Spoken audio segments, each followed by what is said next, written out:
Okay guys, kalaban namin mga bata, natalo na kami ng isang laro. Ngayon, tingnan natin kung kakayanan namin itong mga to. Ayan o. Okay ha. Lalabanan namin, matatanda, business bata.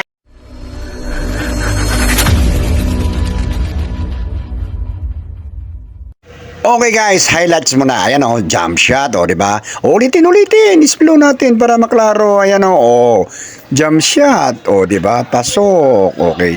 Ayan guys, kami ay nakipaglaban sa mga bata kasi ito ay pre-season game practice namin to. Yun na nga guys, katatapos lang yung liga namin sa Golden Division at yung team namin ang nag-champion. Hindi ako nagyayabang guys pero champion kami guys. Yun na nga lang.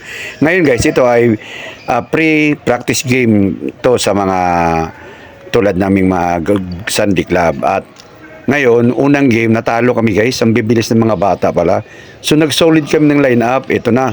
Solid kami line-up. Yan. At ito na nga. Ayun, sinundutan ako guys. Akala ko ang bilis ng mga kabataan talaga. Ayan o.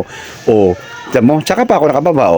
I-highlight natin para maliwanag na maliwanag. Sila Deoy ko. Hindi mo yung kapasahan nila.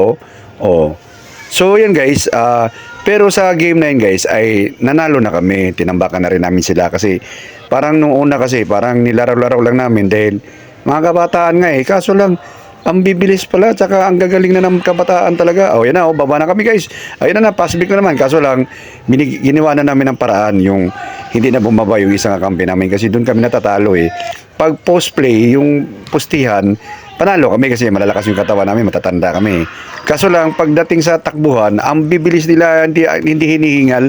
Kami habang, tinan mo, sila alam na naman, habang tumatagal ang laro, kami hinihingal, tukod na kami sila, lalong bumibilis. Sabi ko, anak ng hapon to, kaya yun, hindi na bumababa yung mga kampi namin, iniiwan na namin yung dalawa, para yung tatlo na lang didepends ang bari magkakaroon ng opensa sa baba. So, gumana naman yung aming strategy namin kasi nga, bali, kung sasabay kami ng bilisan, tumira ako guys.